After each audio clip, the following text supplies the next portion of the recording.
ಆತ್ಮೀಯ ವಿದ್ಯಾರ್ಥಿಗಳು, ಇವತ್ತು ಪ್ರಥಮ ಪಿಯುಸಿ ವಿಭಾಗದ ಗದ್ಯ ಭಾಗದಿಂದ 5ನೆಯ ಗದ್ಯ ಭಾಗವಾದಂತಹ ಬುದ್ಧ ಬಿಸಿಲೂರಿನವರು ಅಂತಕ್ಕಂಥ ಗದ್ಯವನ್ನ ಇವತ್ತು ನಾವು ನೋಡೋಣ. ಸರಿ, ಶೀರ್ಷಿಕೆಯಲ್ಲೇ ನಮಗೆ ಗೊತ್ತಾಯ್ತು ಇದು ಗೌತಮ ಬುದ್ಧನಿಗೆ ಸಂಬಂಧಪಟ್ಟಿರ್ತಕ್ಕಂಥ ಒಂದು ಅಧ್ಯಾಯ ಅಂತ ಹೇಳಿ. ಹೀಗಾಗಿ ಗೌತಮ ಬುದ್ಧನ ಹುಟ್ಟೂರಿನ ಬಗ್ಗೆ ಏನು ಅಂತಂದ್ರೆ ಕೆಲವೊಂದಿಷ್ಟು ವಿಷಯವನ್ನ ನಾವಿಲ್ಲಿ ತಿಳ್ಕೊಳ್ತೀವಿ. ಲೇಖಕರು ಯಾರು ಅಂತಂದ್ರ ನಾಗತಿಹಳ್ಳಿ ಚಂದ್ರಶೇಖರ್ ಅವರು ಬರೆದಂತಹ ಒಂದು ಪಾಠ.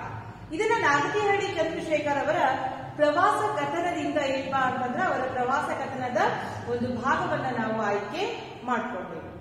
ಸರಿ, ನಾಗತಿಹಳ್ಳಿ ಚಂದ್ರಶೇಖರ್ ಅವರ ಬಗ್ಗೆ ತಿಳ್ಕೊಳ್ಳೋದಾಯ್ತು ಅಂತಂದ್ರೆ ನಾಗತಿಹಳ್ಳಿ ಚಂದ್ರಶೇಖರ್ ಅವರು ಮಂಡ್ಯ ಜಿಲ್ಲೆಯ ನಾಗಮಂಗಲ ತಾಲೂಕಿನ ನಾಗತಿಹಳ್ಳಿಯವರು. ಕೃಷಿ ಕುಟುಂಬದಲ್ಲಿ ಜನಿಸಿದಂತ ಇವರು ಮೈಸೂರು ವಿಶ್ವವಿದ್ಯಾಲಯದಿಂದ ಕನ್ನಡ ಸ್ನಾತಕೋತ್ತರ ಪದವಿಯನ್ನ ಪಡ್ಕೊಂಡು ಕನ್ನಡ ಏನಪ್ಪಾ ಅಂತಂದ್ರ ಪ್ರಾಧ್ಯಾಪಕರಾಗಿ ಸೇವೆಯನ್ನ ಸಲ್ಲಿಸಿದಂತವರು. ಜೊತೆಗೆ ಬಹುಮುಖಿ ವ್ಯಕ್ತಿತ್ವವನ್ನ ಹೊಂದಿದಂತ ವ್ಯಕ್ತಿ ಈತ ಅಂತ ಹೇಳ್ಬೋದು. ಯಾಕಂತಂದ್ರ ಇವ್ರು ಹೆಚ್ಚಾಗಿ ಏನಪ್ಪಾ ಅಂದ್ರ ಸಾಹಿತ್ಯ, ರಂಗಭೂಮಿ, ಪ್ರವಾಸ, ಚಲನಚಿತ್ರ ಸಾಕಷ್ಟು ಕ್ಷೇತ್ರಗಳಲ್ಲಿ ತಮ್ಮನ್ನ ತಾವು ತೊಡಗಿಸಿಕೊಂಡಂತಹ ವ್ಯಕ್ತಿ. ಚಲನಚಿತ್ರಗಳಿಗಾಗಿ ರಾಷ್ಟ್ರ ಪ್ರಶಸ್ತಿ, ರಾಜ್ಯ ಪ್ರಶಸ್ತಿ ಮತ್ತು ಫಿಲ್ಮ್ ಫೇರ್ ಪ್ರಶಸ್ತಿಗಳನ್ನು ಕೂಡ ಪಡ್ಕೊಂಡಂತವರು. ನಾಗತಿಹಳ್ಳಿ ಚಂದ್ರಶೇಖರ್ ಅವರು ನಾಗತಿಹಳ್ಳಿ ಸಂಸ್ಕೃತಿಯ ಹಬ್ಬದ ಪರಿಕಲ್ಪನೆಯ ಮೂಲಕ ತಮ್ಮ ಹುಟ್ಟೂರನ್ನೇ ಒಂದು ಸಾಂಸ್ಕೃತಿಕ ಕೇಂದ್ರವನ್ನಾಗಿ ಮಾಡಿದ್ದು ಇವರ ಒಂದು ಸಾಧನೆ ಅಂತ ಹೇಳಿ ಹೇಳ್ಬೋದು. ನಾಗತಿಹಳ್ಳಿ ಚಂದ್ರಶೇಖರ್ ಅವರ 31 ಸಾಹಿತ್ಯ ಕೃತಿಗಳು ಪ್ರಕಟ ಆಗ್ಯಾವ. ಅದರೊಳಗೆ ಕೆಲವೊಂದಿಷ್ಟನ್ನ ನಾವು ನೋಡೋದಾಯ್ತು ಅಂತಂದ್ರ ಕೆಲವೊಂದಿಷ್ಟು ಕಥಾ ಸಂಕಲನಗಳು, ಕವನ ಸಂಕಲನಗಳು, ಕಾದಂಬರಿಗಳು ಸಾಕಷ್ಟು ಏನಪ್ಪಾ ಅಂತಂದ್ರ ನಾವು ನೋಡ್ತೀವಿ. ಇಲ್ಲಿ ವಲಸೆ ಹಕ್ಕಿಯ ಹಾಡು ಏನಪ್ಪಾ ಅಂತಂದ್ರ ಇವರ ಪ್ರಮುಖ ಕಾದಂಬರಿಗಳಲ್ಲಿ ಒಂದು. ವಲಸೆ ಹಕ್ಕಿಯ ಹಾಡು ಬಹಳ ಪ್ರಮುಖ. ಇನ್ನ 30ಕ್ಕೂ ಹೆಚ್ಚು ದೇಶಗಳನ್ನ ಸಂದರ್ಶಿಸಿದ ಕೀರ್ತಿ ಇವರಿಗೆ ಸಲ್ಲುತ್ತೆ. ನೋಡ್ರಿ, ದೇಶ ಸುತ್ತಬೇಕು, ಕೋಶ ಓದ್ಬೇಕು ಅನ್ನುವಂತ ಮಾತನ್ನ ತಮ್ಮ ಜೀವನದೊಳಗೆ ಏನಪ್ಪಾ ಅಂತಂದ್ರೆ ಬಹಳ ಹೆಚ್ಚಾಗಿ ಅಳವಡಿಸಿಕೊಂಡವರು ಇವರು. ಯಾಕಂತಂದ್ರ ದೇಶ ಸುತ್ತೋದ್ರಿಂದ ನಮ್ಗೆ ಸಾಕಷ್ಟು ಏನಪ್ಪಾ ಅಂತಂದ್ರ ಅನುಭವಗಳು ಸಿಗ್ತಾವ.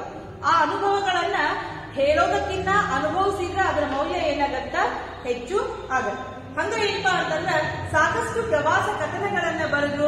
ಅದ್ರೊಳಗೆ ಬಹಳ ಪ್ರಮುಖ ಆಗಿದ್ದು ನನ್ನ ಗ್ರಹಿಕೆಯ ಈಜಿಪ್ಟ್, ದಕ್ಷಿಣ ಧ್ರುವದಿಂದ ಮತ್ತು ನನ್ನ ಗ್ರಹಿಕೆಯ ನೇಪಾಳ್ ಇವರ ಪ್ರಮುಖ ಕಥಾವಸ್ತುಗಳು. ಇನ್ನು ಇಲ್ಲಿ ಏನಪ್ಪಾ ಅಂತಂದ್ರ ಅವರ ಗ್ರಹಿಕೆಯ ನೇಪಾಳ ಅಂತಕ್ಕಂತಹ ಪ್ರವಾಸ ಕಥನದ ಒಂದು ಸಣ್ಣ ಭಾಗವನ್ನ ನಾವೇನಪ್ಪಾ ಅಂತಂದ್ರ ಇಲ್ಲಿ ನೋಡ್ತೀವಿ.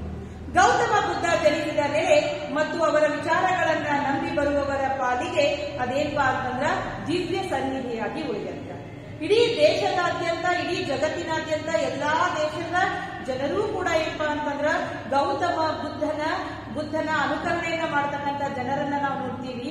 ಹೀಗಾಗಿ ಗೌತಮ ಬುದ್ಧನನ್ನ ನಂಬಿ ಅವರ ಆದರ್ಶಗಳಿಗೆ ತಲೆವಾಗಿ ಬರುವಂತವರು ಎಲ್ಲರೂ ಕೂಡ ಏನಪ್ಪಾ ಅಂತಂದ್ರ ಗೌತಮನನ್ನ ಆರಾಧಿಸುವವರ ಆಗಿರ್ತಾರೆ. ಲುಂಬಿನಿ ಬುದ್ಧನ ಜನ್ಮಸ್ಥಳವೆಂಬ ಕಾರಣದಿಂದ ರೋಮಾಂಚನ ನೀಡುವಂಥದ್ದು. ನೋಡಿ, ಲುಂಬಿನಿ ಒಂದೇ ಒಂದು ಕಾರಣಕ್ಕೆ ಇವತ್ತು ವಿಶ್ವವಿಖ್ಯಾತಿ ಪಡೆದೈತಿ ಅಂತಂದ್ರ ಅದು ಗೌತಮನ ಹುಟ್ಟೂರು ಅಥವಾ ಗೌತಮ ನೆಲೆಸಿರುವ ಹುಟ್ಟಿದ್ದು ಬೆಳೆದಿದ್ದು ಅಲ್ಲೇ ಅಂದು ಒಂದೇ ಒಂದು ಕಾರಣಕ್ಕೆ ಏನಪ್ಪಾ ಅಂತಂದ್ರ ಇಷ್ಟೊಂದು ಪ್ರಖ್ಯಾತಿಯನ್ನ ಪಡೆಯಿತು. ಭಾವನೆ, ಸಂವೇದನೆ, ಭಾವಸ್ಪಂದನೆಗಳಿಂದ ಕೂಡಿದ ಸಂವಹನವೊಂದು ಪ್ರವಾಸಿಗರ ಅನುಭವಕ್ಕೆ ಬರುತ್ತದೆ. ಪ್ರತಿಯೊಬ್ಬ ಪ್ರವಾಸಿಗರು ಕೂಡ ಲುಂಬಿನಿಗೆ ಬರಬೇಕು ಅಂತಂದ್ರ ಗೌತಮನನ್ನ ಮನಸ್ಸಿನಲ್ಲಿ ಇಟ್ಕೊಂಡ ಬರ್ತಾರೆ. ಯಾರು ಗೌತಮ ಬುದ್ಧನ ಆದರ್ಶಗಳನ್ನ ಪಾಲಿಸ್ತಾರೋ, ಗೌತಮ ಬುದ್ಧನಲ್ಲಿ ಭಕ್ತಿಯನ್ನ ಇಟ್ಕೊಂಡ್ ಬರ್ತಾರೋ ಅವ್ರಿಗೆಲ್ಲ ಆ ಸ್ಥಳ ಹೆಂಗ್ ಕಾಣ್ತೈತಿ ಅಂತಂದ್ರ ಅತ್ಯಂತ ಪುಣ್ಯ ಅಥವಾ ಪವಿತ್ರ ಸ್ಥಳವಾಗಿ ಅವರ ಮನಸ್ಸಿನಲ್ಲಿ ಬಿಂಬಿತ ಆಗುತ್ತೆ. ಇನ್ನ ಪ್ರವಾಸಿಗರು ಏನಪ್ಪಾ ಅಂತಂದ್ರ ಇಲ್ಲಿ ಗೌತಮ ಬುದ್ಧನ ಹುಟ್ಟೂರನ್ನ ನೋಡಿ ಆ ಒಂದೇನಪ್ಪಾ ಅಂತಂದ್ರ ಅನುಭವವನ್ನ ಪಡೆಯೋದಕ್ಕ ಆ ಹುಟ್ಟೂರ್ ಹೆಂಗೈತಿ, ಅಲ್ಲಿ ಗೌತಮ ಬುದ್ಧ ಯಾವ ರೀತಿಯಾಗಿ ಬೆಳೆದಿರಬಹುದು, ಅಲ್ಲಿ ವಾತಾವರಣ ಏನಿರಬಹುದು ಅಂತ ಹೇಳಿ ತಿಳ್ಕೊಳ್ಳೋದು ಪ್ರತಿಯೊಬ್ಬ ವ್ಯಕ್ತಿಯ ಕೌತುಕನೂ ಕೂಡ ಆಗಿರತ್ತ. ಅದೇ ರೀತಿ ನಾಗತಿಹಳ್ಳಿ ಚಂದ್ರಶೇಖರ್ ಅವರು ಕೂಡ ಏನಪ್ಪಾ ಅಂತಂದ್ರ ಆ ಒಂದು ಕೌತುಕ ಇರತ್ತ. ಆ ಕೌತುಕವನ್ನ ಈ ಪ್ರವಾಸ ಕಥನದ ಮೂಲಕ ಅವರು ಪರಿಹರಿಸ್ಕೊತಾರೆ. ಬುದ್ಧನ ಜನ್ಮಸ್ಥಳ ಲುಂಬಿನಿಗೆ ಹೋದಾಗಿನ ಅನುಭವವನ್ನ ಇಲ್ಲಿ ನಿರೂಪಿಸ್ಯಾರ. ಇದು ಒಂದು ಪ್ರವಾಸ ಕಥನ. ಅವರು ಮಾಡಿರ್ತಕ್ಕಂತಹ ಪ್ರವಾಸದ ಅನುಭವಗಳನ್ನ ನಾವಿಲ್ಲಿ ನೋಡಿ. ನಿರ್ಮಲವಾದ ತೆರೆದ ಮನಸ್ಸಿನ ಸ್ವಾರಸ್ಯಗಳನ್ನ ಬೆರಗು, ವಿಸ್ಮಯ, ಉತ್ಪ್ರೇಕ್ಷೆಗಳಿಗೆ ಹೊರತಾದ ಚಿಕಿತ್ಸಕ ಜೀವನ ದೃಷ್ಟಿಯ ಆಪ್ತ ಶೈಲಿ ಇಲ್ಲಿ ಕಾಣಬಹುದು. ನೋಡಿ, ಬೆರಗು, ವಿಸ್ಮಯ, ಉತ್ಪ್ರೇಕ್ಷೆಗಳಿಗೆ ಹೊರತಾದ. ನೋಡಿ, ಈಗ ನಾವು ಗೌತಮ ಬುದ್ಧ ಹುಟ್ಟಿದಂತ ಊರು ಲುಂಬಿನಿಯನ್ನ ನೋಡೋದಕ್ಕೆ ಹೋಗ್ಬೇಕಾದ್ರೆ ಸಾಕಷ್ಟು ಕಾತುರ, ಕಳವಳ ನಮ್ಮಲ್ಲಿರುತ್ತೆ. ನಾವು ಕಲ್ಪನೆ ಮಾಡ್ಕೊಂಡಿರ್ತೀವಿ ಆ ಜಾಗ ಹೆಂಗಿರ್ಬೋದು, ಎಷ್ಟು ಸುಂದರವಾಗಿರ್ಬೋದು ಅಂತ ಹೇಳಿ. ಆಗ ನಾವು ಅಲ್ಲಿ ಹೋದಾಗ ನಾವು ಅನ್ಕೊಂಡದಕ್ಕಿಂತ ಅಲ್ಲಿಯ ವಾತಾವರಣ ಭಿನ್ನ ಆಗಿತ್ತು ಅಂತಂದ್ರ ನಮಗೆ ನಿರಾಸೆಯಾಗೋದು ಮಾತ್ರ ಕಟ್ಟಿಟ್ಟ ಬುದ್ಧಿ. ಇಡೀ ಜಗತ್ತಿಗೆ ಬೆಳಕು ಕೊಡೋದಕ್ಕೂ ಹೊರಟಂತಹ ಬುದ್ಧ ಅವ ಬೆಳೆದಂತ ವಾತಾವರಣ ಯಾವ ರೀತಿಯಾಗಿತ್ತು, ಸರಿ ಅವ ಸನ್ಯಾಸ ಸ್ವೀಕಾರ ಮಾಡೋದಕ್ಕೆ ಅಲ್ಲಿ ಪರಿಸರನೂ ಕೂಡ ಕಾರಣ ಆಗಿತ್ತೇನೋ ಅಂತಕ್ಕಂತಹ ಸಂಶಯ ನಮಗ್ ಬರದೇ ಇರೋದಿಲ್ಲ. ಯಾಕಂದ್ರ ಅಲ್ಲಿಯ ಒಂದೇನ್ಪಾ ಅಂತಂದ್ರ ಬೆರಗು ಅಥವಾ ಅಲ್ಲಿ ಸಾಕಷ್ಟು ವಿಸ್ಮಯಗಳನ್ನ ನಾವು ನೋಡ್ತಾ ಬರ್ತೀವಿ. ಅದನ್ನು ನಾವು ಪಾಠದ ವಿವರಣೆಯಲ್ಲಿ ನೋಡೋಣ. ಇದು ಒಂದೇನ್ಪಾ ಅಂತಂದ್ರೆ ಸುಂದರವಾದ ಪ್ರವಾಸ ಕಥನವನ್ನ ನಿರೂಪಣೆ ಮಾಡುವಂತಹ ಒಂದು ಆಪ್ತ ಶೈಲಿ ಅನ್ನೋದನ್ನ ಇಲ್ಲಿ ಲೇಖಕರ ಏನಪ್ಪಾ ಅಂತಂದ್ರ ತಮ್ಮ ಮನದಾಳದ ಮಾತನ್ನ ನಿಮ್ಮೊಂದಿಗೆ ಹಂಚಿಕೊಳ್ತಾರೆ. ಸರಿ, ಪಾಠ 5 ಬುದ್ಧ ಬಿಸಿಲೂರಿನವರು. ನಾಗತಿಹಳ್ಳಿ ಚಂದ್ರಶೇಖರ್ ಅವರು ಬರೆದಂತಹ ಒಂದು ಪ್ರವಾಸದ ಕಥನ. ಪೂರ್ವ ಪೀಠಿಕೆಯನ್ನ ನೋಡೋದಾಯ್ತು ಅಂತಂದ್ರ ಪ್ರವಾಸ ಕಥನದ ಉದ್ದೇಶ ಕೇವಲ ಇತಿಹಾಸದ ದಾಖಲೆಯಲ್ಲ. ನೋಡಿ, ಪ್ರವಾಸ ಕಥನದ ಮೂಲ ಉದ್ದೇಶ ಕೇವಲ ನಾವು ಹೋಗಿ ಬಂದ್ವಿ ಅನ್ನುವಂತಹ ಒಂದು ಇತಿಹಾಸವನ್ನ ಮುಂದಿನ ಜನಾಂಗಕ್ಕೆ ತೋರ್ಪಡಿಸುವಂತಹ ಒಂದು ಕಾರ್ಯ ಅಂತೂ ಅಲ್ಲ. ಪ್ರವಾಸಾನುಭವಗಳ ಶುಷ್ಕ ದಾಖಲೆಯೂ ಅಲ್ಲ. ಹೋಗಿ ಬಂದೀವಿ, ಅಲ್ಲಿ ಅನುಭವಗಳೇನಪ್ಪ ಅಂತಂದ್ರ ಹೆಂಗಿದ್ದು ಅನ್ನೋದನ್ನ ಹಂಚ್ಕೊಳಕತ್ತೀನಿ ಅಂತಂದ್ರೆ ಅದಕ್ಕೆ ಜೀವಂತಿಕೆ ಇಲ್ಲ ಅಂತ ಹೇಳಿ ತಿಳ್ಕೊಬೇಡ್ರಿ ಅನ್ನೋ ಮಾತು ಕೂಡ ಹೇಳ್ತಾರೆ. ಪ್ರಬಂಧದ ಬಂಧ, ಕಟ್ಟು, ಮಿತಿಯನ್ನ ಮೀರಿದ ವೈಯಕ್ತಿಕ ವಾಸ್ತವಾನುಭವಗಳ ಸೃಜನಾತ್ಮಕ ಅಭಿವ್ಯಕ್ತಿಯ ಕಲೆ. ನೋಡಿ, ತಮ್ಮ ಭಾವನೆಗಳನ್ನ ಅಭಿವ್ಯಕ್ತಿ ಪಡಿಸತಕ್ಕಂತಹ ರೀತಿ, ಅಭಿವ್ಯಕ್ತಿ ಪಡಿಸೋದು ಕೂಡ ಒಂದು ಕಲೆ. ಆ ಒಂದು ಪ್ರವಾಸ ಕಥನದ ಅನುಭವವನ್ನ ಯಾವ ರೀತಿ ಎಳೆ ಎಳೆಯಾಗಿ ನೀವು ಮುಂದೆ ಅಭಿವ್ಯಕ್ತಿಯನ್ನ ಲೇಖಕರು ಪಡಿಸ್ತಾರ ಅನ್ನೋದನ್ನ ಇವತ್ತು ನಾವು ನೋಡಿ. ಸರಿ, ಪಾಠದ ಪ್ರಾರಂಭನ ನೋಡ್ರಿ ಯಾವ ರೀತಿಯಾಗದ. ಕ್ರಮೇಣ ಪಾಠದ ಪ್ರಾರಂಭ ಎಲ್ಲಿಂದ ಶುರು ಆಗತ್ತಾ ಅದರ ಒಂದು ವೈಖರಿ ಯಾವ ರೀತಿಯಾಗಿ ಅದ ನೋಡ್ರಿ. ರಣಬಿಸಿ ತುಂಬು ಗರ್ಭಿಣಿ ತವರಿಗೆ ಹೊರಟಿದ್ದಾಳೆ. ಹೆರಿಗೆ ನೋವು ಆರಂಭವಾಗುತ್ತದೆ. ಹತ್ತಿರದಲ್ಲಿಯೇ ಉದ್ಯಾನವನ. ಆ ಮಹಾತಾಯಿ ಅಲ್ಲಿಯೇ ಹಡೆಯುತ್ತಾಳೆ. ಗಂಡು ಮಗು. ಆ ಮಗು ಮುಂದೆ ಮಹಾತ್ಮನಾಗುತ್ತಾನೆ. ನೋಡಿ, ಪಾಠದ ಪ್ರಾರಂಭನ ಏನಪ್ಪಾ ಅಂತಂದ್ರ ಗೌತಮ ಬುದ್ಧನ ತಾಯಿಯಾದಂತಹ ಮಾಯಾದೇವಿಯ ಒಂದು ಸನ್ನಿವೇಶದ ಚಿತ್ರಣ. ಸರಿ, ರಣ ಬಿಸಿಲು ಸುಡುವಂತಹ ಏನಪ್ಪಾ ಅಂತಂದ್ರ ಬೆಂಕಿ ಉಗುಳುವಂತಹ ಬಿಸಿಲು. ಅಂತ ಬಿಸಿಲಿನೊಳಗ ಒಬ್ಬ ತುಂಬು ಗರ್ಭಿಣಿ ತವರಿಗೆ ಹೊರಟಿರ್ತಾಳ. ಹೋಗುವಂತಹ ಸಂದರ್ಭದೊಳಗ ಹೆರಿಗೆ ನೋವು ಕಾಣಿಸ್ಕೊಳತ್ತ. ಅಲ್ಲೇ ಏನಪ್ಪಾ ಅಂತಂದ್ರ ಒಂದು ಉದ್ಯಾನವನ ಇರತ್ತ. ಅದೇ ಉದ್ಯಾನವನದೊಳಗ ಒಂದು ಮಗುವಿಗೆ ಜನ್ಮ ಕೊಡ್ತಾಳ.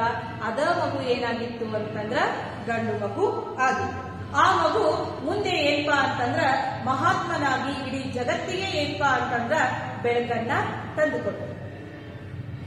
ಆ ಮಹಾತಾಯಿ ಮಾಯಾದೇವಿ. ಆ ಲುಂಬಿನಿ ಉದ್ಯಾನವನದಲ್ಲಿ ಜನಿಸಿದವನು ಗೌತಮ. ಆ ಮಹಾತಾಯಿನ ಯಾರು ಅಂತಂದ್ರ ಮಾಯಾದೇವಿ. ಆ ಲುಂಬಿನಿಯ ಉದ್ಯಾನವನದಲ್ಲಿ ಜನಿಸಿದಂತಹ ಮಗು ಬೇರೆ ಯಾರು ಅಲ್ಲ, ಗೌತಮ ಬುದ್ಧ. ಜಗತ್ತಿನಾದ್ಯಂತ 400 ಮಿಲಿಯನ್ಗೂ ಹೆಚ್ಚಿರುವ ಬೌದ್ಧರಿಗೆ ಹೊಸದಾದ ಬೆಳಕೊಂದನ್ನು ತೋರಿದ. ನೋಡ್ರಿ, ಜಗತ್ತಿನಾದ್ಯಂತ ಬೌದ್ಧ ಧರ್ಮವನ್ನ ಅನುಕರಣೆ ಮಾಡೋರನ್ನ ನಾವು ನೋಡ್ತೀವಿ. ಕೇವಲ ಒಂದೇ ದೇಶಕ್ಕೆ ಸೀಮಿತ ಅಲ್ಲ, ಒಂದೇ ನಾಡಿಗೆ ಸೀಮಿತ ಅಲ್ಲ, ಒಂದೇ ಜನಾಂಗಕ್ಕೆ ಸೀಮಿತ ಅಲ್ಲ. ಇಡೀ ಜಗತ್ತಿನಾದ್ಯಂತ ಎಲ್ಲಾ ಧರ್ಮ, ಎಲ್ಲಾ ಜಾತಿ, ಎಲ್ಲಾ ದೇಶಗಳಲ್ಲೂ ಕೂಡ ನಾವು ಬೌದ್ಧ ಧರ್ಮದ ಅನುಯಾಯಿಗಳನ್ನ ಕಾಣೋದಕ್ಕ ಸಾಧ್ಯ. ಅವರಿಗೆಲ್ಲ ಅಥವಾ ಬೌದ್ಧ ಜನಾಂಗದವರಿಗೆ ಹೊಸ ಬೆಳಕನ್ನ ತೋರಿದ ಮಹಾಪುರುಷ ಗೌತಮ ಬುದ್ಧ. ಬೌದ್ಧರಲ್ಲದವರಲ್ಲಿಯೂ ಕುತೂಹಲ ಹುಟ್ಟಿಸಿ ಗೌರವಾರ್ಹನಾದ. ಕರಿ, ಒಳ್ಳೆಯದು ಅನ್ನೋದು ಯಾವುದೇ ಜಾತಿ, ಜನಾಂಗ, ವ್ಯಕ್ತಿಯನ್ನ ನೋಡೋದಿಲ್ಲ. ಒಳ್ಳೆಯ ವಿಷಯ ವಸ್ತು ಎಲ್ಲಿಂದ ಸಿಕ್ಕರೂ ನಾವೇನ್ ಮಾಡ್ಬೇಕು ಅಂತಂದ್ರೆ ಅದನ್ನ ಸ್ವೀಕಾರ ಮಾಡಬೇಕು. ಕೇವಲ ಬೌದ್ಧರ ಮನ್ನಣೆಯನ್ನಷ್ಟೇ ಪಡೀಲಿಲ್ಲ, ಜಗತ್ತಿನಾದ್ಯಂತ ಎಲ್ಲರ ಪ್ರೀತಿ ಗೌರವನೂ ಕೂಡ ಏನಪ್ಪಾ ಅಂತಂದ್ರ ಬೌದ್ಧ ಧರ್ಮ ಪಡೀತು. ಅದು ಕೇವಲ ಯಾರಿಂದ ಅಂತಂದ್ರ ಗೌತಮ ಬುದ್ಧನಿಂದ ಮಾತ್ರ ಸಾಧ್ಯ ಆಯಿತು. ದಕ್ಷಿಣ ನೇಪಾಳದ ಆ ಸಣ್ಣ ಊರು ಉದ್ಯಾನವನ ಲುಂಬಿನಿ ಬೌದ್ಧ ಮಾರ್ಗಿಗಳ ಪಾಲಿಗೆ ಪವಿತ್ರ ಸ್ಥಳವಾಯಿತು. ನೋಡ್ರಿ, ದಕ್ಷಿಣ ನೇಪಾಳದೊಳಗಿರ್ತಕ್ಕಂಥ ಆ ಸಣ್ಣ ಉದ್ಯಾನವನ ಲುಂಬಿನಿ ಅಂತಕ್ಕಂಥದ್ದು ಬೌದ್ಧ ಧರ್ಮೀಯರ ಪಾಲಿಗೆ ಅತ್ಯಂತ ಪವಿತ್ರ ಸ್ಥಳ ಆಗಿ ಉಳಿತು. ಹಾಗೆ ನೋಡಿದರೆ ನೇಪಾಳ ಪ್ರವಾಸದ ಪ್ರಮುಖ ಗುರಿ ಈ ಲುಂಬಿನಿಯನ್ನು ನೋಡುವುದೇ ಆಗಿತ್ತು. ನೋಡ್ರಿ, ಲೇಖಕರಲ್ಲಿ ಯಾವತ್ತು ಏನಪ್ಪಾ ಅಂತಂದ್ರೆ ಒಂದು ರೀತಿಯಾದಂತ ಕುತೂಹಲ ಇದೆ. ಏನು ಅಂತಂದ್ರ ಯಾವತ್ತು ದೊಡ್ಡವರ ಊರನ್ನ ನೋಡ್ಬೇಕು. ದೊಡ್ಡವರ ಅಂತಂದ್ರ ದೊಡ್ಡ ಸಾಧನೆ ಮಾಡಿರ್ತಕ್ಕಂತಹ ಮಹಾನ್ ವ್ಯಕ್ತಿಗಳ ಹುಟ್ಟೂರನ್ನ ನೋಡ್ಬೇಕು, ಅಥವಾ ಅವರು ಸ್ಥಾಪಿಸಿದಂತಹ ಸಂಸ್ಥೆಯನ್ನ ನೋಡ್ಬೇಕು, ಅಥವಾ ಅವರು ಬಾಳಿ ಬದುಕಿದಂತಹ ವಾತಾವರಣದೊಳಗೆ ಹೋಗಿ ಒಂದಷ್ಟು ದಿನ ಏನಪ್ಪಾ ಅಂತಂದ್ರ ಒಂದಷ್ಟು ದಿನ 2-3 ದಿನ ತಂಗಿ ಅಲ್ಲಿಯ ಎಲ್ಲಾ ಅನುಭವಗಳನ್ನ ಪಡ್ಕೋಬೇಕು ಅನ್ನೋದು ಲೇಖಕರ ಆಶಯ ಆಗಿದೆ. ಸರಿ, ನೇಪಾಳ ಪ್ರವಾಸದ ಗುರಿ ಪ್ರಮುಖವಾದದ್ದೇ ಏನಾಗಿತ್ತು ಅಂತಂದ್ರ ಲುಂಬಿನಿಯನ್ನ ನೋಡೋ ಒಂದೇ ಒಂದು ಉದ್ದೇಶಕ್ಕ ನೇಪಾಳ ಪ್ರವಾಸವನ್ನ ಇವರು ಕೈಗೊಂಡರು. ದೊಡ್ಡವರ ಹುಟ್ಟೂರು ಬೆಳೆದ ಪರಿಸರವನ್ನು ನೋಡುವುದು ನನ್ನ ಕುತೂಹಲ ಯಾವತ್ತಿನದು. ನೋಡಿ, ಲೇಖಕರಿಗೆ ಯಾವತ್ತೂ ಒಂದು ಕುತೂಹಲ ಇರ್ತಿತ್ತು. ಅದ ಏನಂತಂದ್ರ ಮಹಾನ್ ವ್ಯಕ್ತಿಗಳ ಹುಟ್ಟೂರು, ಅವರು ಬೆಳೆದ ಪರಿಸರ, ಅವ್ರು ಯಾವ ರೀತಿಯಾದಂತಹ ಒಂದು ಪರಿಸರದೊಳಗೆ ಬಾಳಿ ಬದುಕಿದ್ರು ಅನ್ನೋದು ತಿಳ್ಕೊಳ್ಳೋದು ಇವರಿಗೆ ಏನಪ್ಪಾ ಅಂತಂದ್ರ ಬಹಳ ಕುತೂಹಲ ಇತ್ತು. ಅದು ಕುವೆಂಪುರವರಿಂದ ಹಿಡಿದು ಆರಂಭವಾಗುತ್ತದೆ.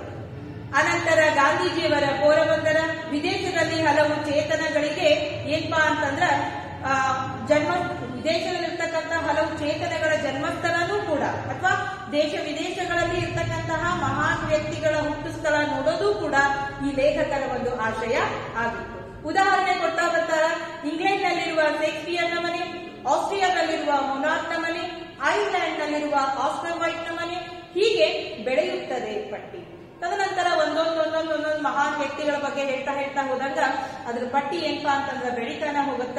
ನನ್ನ ಒಂದು ಕುತೂಹಲ ಅಥವಾ ಕೌತುಕ ಏನಿತ್ತು ಅಂತಂದ್ರ ಮಹಾನ್ ವ್ಯಕ್ತಿಗಳ ಹುಟ್ಟಿದ ಊರನ್ನ ನೋಡ್ಬೇಕು, ಬೆಳೆದಂತ ಪರಿಸರವನ್ನ ನೋಡ್ಬೇಕು, ಅಥವಾ ಅವರು ಸ್ಥಾಪಿಸಿದಂತಹ ಸಂಘ ಸಂಸ್ಥೆಗಳಿಗೆ ಹೋಗಿ ಭೇಟಿ ಕೊಡ್ಬೇಕು ಅನ್ನೋದು ಲೇಖಕರ ಒಂದು ಆಶಯ ಆಗಿದೆ. ವಿಪರ್ಯಾಸವೆಂದರೆ ಮೊನಾರ್ಕ್ನ ಊರಿನ ಹಾದಿಯಲ್ಲಿ ಹಿಟ್ಲರ್ ಹುಟ್ಟಿದ ಮನೆಯೂ ಸಿಗುತ್ತದೆ. ಇನ್ನೊಂದು ವಿಪರ್ಯಾಸ ಏನು ಅಂತಂದ್ರ ಮೊನಾರ್ಕ್ನ ಒಂದು ಊರಿಗೆ ಹೋಗ್ಬೇಕಾಗಿತ್ತು ಅಂತಂದ್ರ ಅದೇ ಮಾರ್ಗ ಮಧ್ಯದೊಳಗ ಇಡೀ ಜಗತ್ತನ್ನೇ ಗೆಲ್ತೀನಿ ಅಂತ ಹೇಳಿ ಹಿಟ್ಲರ್ ಇದ್ದಲ್ಲ ಸರ್ವಾಧಿಕಾರಿ, ಅವನ ಮನೆಯೂ ಸಿಗತ್ತ. ಅದು ಒಂದು ವಿಪರ್ಯಾಸ. ನೋಡ್ರಿ, ಯಶಸ್ಸಿನ ಜೊತೆಗೆ ಅವರತಿ ಅಂಚಿನಲ್ಲಿ ಇರ್ತಕ್ಕಂತಹ ಮಹಾನ್ ವ್ಯಕ್ತಿಗಳ ಪಟ್ಟಿಯನ್ನು ಕೂಡ ಇಲ್ಲಿ ಲೇಖಕರು ಹೇಳ್ತಾ ಬರ್ತಾರೆ. ಮಹಾನ್ ವ್ಯಕ್ತಿಗಳ ದರ್ಶನವನ್ನ ಆಶಯವನ್ನ ಅರ್ಥ ಮಾಡ್ಕೋಬೇಕಾದ್ರು ಅಂತಂದ್ರ ಅವರು ಹೀಗೆ ಹಿಟ್ಲರ್ ಬಗ್ಗೆನೂ ಕೂಡ ನೋಡ್ರಿ, ಜಗತ್ತಿನ ಮಹಾನ್ ವ್ಯಕ್ತಿಗಳ ಜೊತೆಗೆ ಏನಪ್ಪಾ ಅಂತಂದ್ರ ಜಗತ್ತನ್ನೇ ಗೆಲ್ತೀನಿ ಅಂತ ಹೇಳಿ ಗರ್ವ ಅಹಂಕಾರದಿಂದ ಹೊರಟು ಅವನತಿಯನ್ನ ಕಂಡವರು ಕೂಡ ಏನಪ್ಪಾ ಅಂತಂದ್ರೆ ನಮಗೆ ಇಲ್ಲಿ ಸಿಗ್ತಾರ. ಅದ್ರ ಬಗ್ಗೆ ಏನಪ್ಪಾ ಅಂತಂದ್ರೆ ಲೇಖಕರು ಹೇಳ್ತಾ ಹೋಗ್ತಾರೆ. ಸರಿ, ಮಹಾನ್ ವ್ಯಕ್ತಿಗಳ ದರ್ಶನವನ್ನ ಆಶಯವನ್ನ ಅರ್ಥ ಮಾಡ್ಕೋಬೇಕಾಯ್ತು ಅಂತಂದ್ರ ಅವ್ರ ಊರಿಗೆ ಹೋಗ್ಬೇಕು ಅನ್ನುವಂತ ನಿಯಮ ಏನಿಲ್ಲ. ಇದು ಒಪ್ಕೊಳ್ಳುವಂತ ವಿಚಾರ. ಯಾಕಂದ್ರ ಎಲ್ರಿಗೂ ಕೂಡ ಇದು ಸಾಧ್ಯ ಆಗ್ತೈತಿ ಅಂತ ಹೇಳೋದಕ್ಕೆ ಬರೋದಿಲ್ಲ. ಯಾಕಂದ್ರ ನಾವು ಅವರ ಕೃತಿಗಳನ್ನ ಓದಿದ್ರೆ ಸಾಕು, ಅದನ್ನ ಅನುಕರಣೆ ಮಾಡಿದ್ರೆ ಸಾಕು, ನಾವು ಜಗತ್ತಿನೊಳಗ ಏನನ್ನ ಬೇಕಾದ್ರೂ ಸಾಧನೆಯನ್ನ ಮಾಡಬಹುದು. ಇದು ಏನಪ್ಪಾ ಅಂತಂದ್ರ ಅತ್ಯಂತ ಸೂಕ್ತ ಹಾಗೂ ಅತ್ಯಂತ ಒಳ್ಳೆಯ ವಿಚಾರ ಆಗತ್ತ. ಒಂದ್ ವೇಳೆ ನಾವು ಹೋಗೋದಕ್ಕೆ ಶಕ್ತಿ ಆಗ್ತಿತ್ತು, ಸಾಧ್ಯ ಆಗ್ತಿತ್ತು ಅಂತಂದ್ರ ಆ ಅವಕಾಶದಿಂದ ವಂಚಿತರಾಗಬೇಡ್ರಿ. ಸಾಧ್ಯ ಆಯ್ತು ಅಂತಂದ್ರ ಹೋಗಿ ಆ ಅನುಭವವನ್ನು ಕೂಡ ಪಡೀರಿ ಅಂತಕ್ಕಂಥ ಮಾತನ್ನ ಲೇಖಕರು ಹೇಳ್ತಾರ. ಇದು ಕೂಡ ಅಷ್ಟೇ ಏನಪ್ಪಾ ಅಂತಂದ್ರ ಸತ್ಯ. ಅವರ ಹುಟ್ಟೂರನ್ನು ಮನೆಯನ್ನು ನೋಡಬೇಕೆಂದೇನಿಲ್ಲ. ಎಲ್ಲರ ಮನೆಗಳನ್ನ ನೋಡುವುದು ಅಸಾಧ್ಯದ ಕೆಲಸ ಕೂಡ. ಎಲ್ಲರ ಮನೆಯೂ ಕೂಡಿ ಹೋಗಿ ನಾವು ನೋಡೋದಕ್ಕೆ ಸಾಧ್ಯ ಆಗೋದಿಲ್ಲ. ಅದು ಅಸಾಧ್ಯವಾದಂತ ಕೆಲಸ. ಸಾಧ್ಯ ಆಯ್ತು ಅಂತಂದ್ರ ಅದನ್ನು ಮಾತ್ರ ನಾವೇನ್ ಮಾಡಬಾರ್ದು, ಅವಕಾಶವನ್ನ ತಪ್ಪಿಸ್ಕೋಬಾರ್ದು ಅಂತ ಹೇಳ್ತಾರೆ. ಆದರೆ ನೋಡುವುದರಿಂದ ನಮ್ಮ ಅನುಭವಕ್ಕೆ ಹೊಸದೊಂದು ಆಯಾಮ ಸಿಗುತ್ತದೆ. ಆದ್ರೆ ನೋಡೋದ್ರಿಂದ ಏನಾಗತ್ತಂತಂದ್ರ ನಮ್ಮ ಮನಸ್ಸಿಗೆ ಒಂದು ರೀತಿಯಾದಂತಹ ಅನುಭವ ಸಿಗತ್ತ. ಅದನ್ನ ಕೇವಲ ಮಾತಿನಿಂದ ಹೇಳಿದ್ರೆ ಅದರ ಸ್ವಾರಸ್ಯ ಗೊತ್ತಾಗೋದಿಲ್ಲ. ಅದನ್ನ ಸ್ವತಃ ನಾವೇ ಅನುಭವಿಸಬೇಕು ಅನ್ನುವಂತ ಮಾತು ಬಹಳ ಅರ್ಥಗರ್ಭಿತ. ಗಾಂಧೀಜಿ ನೆನಪಾದಾಗಲೆಲ್ಲ ನನಗೆ ಸಬರಮತಿಯ ಆಶ್ರಮದ ಚಿತ್ರ ಕಣ್ಣಿಗೆ ಕಟ್ಟುತ್ತದೆ. ಇನ್ನು ಗಾಂಧೀಜಿ ಅಂತ ಎಲ್ಲರಿಗೂ ಕೂಡ ನೆನಪಾಗೋದು ಪೋರ್ಬಂದರ, ಜೊತೆಗೆ ಏನಪ್ಪಾ ಅಂತಂದ್ರ ಸಬರಮತಿ ಆಶ್ರಮ. ಆ ಆಶ್ರಮದ ಚಿತ್ರಣಗಳು ಏನಪ್ಪಾ ಅಂತಂದ್ರ ಕಣ್ಮುಂದ್ ಬಂದು ಹೋಗ್ತಾವ. ಜೊತೆಗೆ ಮೊನಾರ್ಕ್ನ ಸಂಗೀತ ನೆನಪಾದಾಗ ಆಲ್ಪ್ ಪರ್ವತಗಳ ತಪ್ಪಲಿನ ಚಾರ್ಜ್ಬರ್ಗ್ ಎಂಬ ಪ್ರಶಾಂತ ನಗರದ ಮೇಲೆ ಬೀಸುವ ತಂಗಾಳಿ ನೆನಪಾಗುತ್ತದೆ. ಕೆಲವೊಂದು ಏನಪ್ಪಾ ಅಂತಂದ್ರೆ ಮೊನಾರ್ಕ್ನ ಸಂಗೀತದ ಬಗ್ಗೆ ನೆನಪು ಮಾಡ್ಕೋತಾರ. ಕೆಲವೊಂದು ಸುಂದರವಾದಂತಹ ವಿಷಯ ವಸ್ತುಗಳು ಅವರ ನೆನಪಿಗೆ ಬಂದಾಗ ಏನಪ್ಪಾ ಅಂತಂದ್ರ ಅದು ಹೋಗಿ ನೋಡ್ಬೇಕು ಅಂತ ಅನ್ಸಿದ್ದು ಕೂಡ ಉಂಟು. ಸರಿ, ನಾ ಗಾಂಧೀಜಿಯ ಪೋರಬಂದರನು ಕೂಡ ನೋಡ್ ಬಂದೀನಿ, ಅಲ್ಲಿ ಅನುಭವನು ಪಡ್ಕೊಂಡಿನಿ. ಅಥವಾ ಏನಪ್ಪಾ ಅಂತಂದ್ರೆ ಈಗಾಗಲೇ ಹೇಳಿದಂಗ ಸಾಕಷ್ಟು ದೇಶಗಳನ್ನ ಸುತ್ತಿ ಬಂದಂತವ್ರು.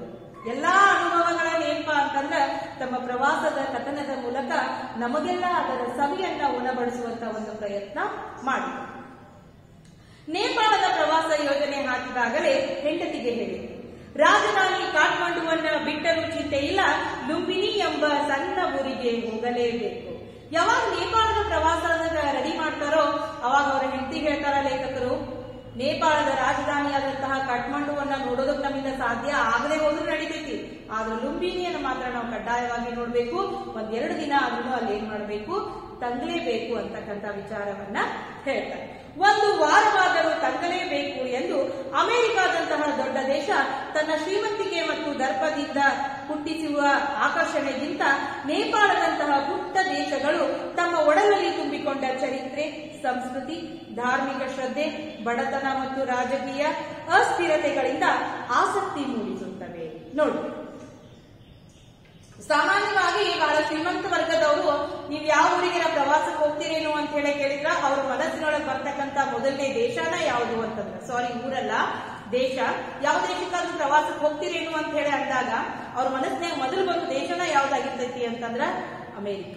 ಅತ್ಯಂತ ಶ್ರೀಮಂತ ರಾಷ್ಟ್ರ, ಅತ್ಯಂತ ಶ್ರೀಮಂತದ ಜೊತೆಗೆ ಏನಪ್ಪಾ ಅಂತಂದ್ರ ಬಹಳ ಸೊಕ್ಕು, ದರ್ಪ, ಅಹಂಕಾರ, ನಾವೇ ಶ್ರೇಷ್ಠ ಅಂತಕ್ಕಂತಹ ಏನಪ್ಪಾ ಅಂತಂದ್ರ ಅಹಂಭಾವವನ್ನ ಪ್ರಕಟಪಡಿಸ್ತಕ್ಕಂತ ಒಂದು ದೇಶ.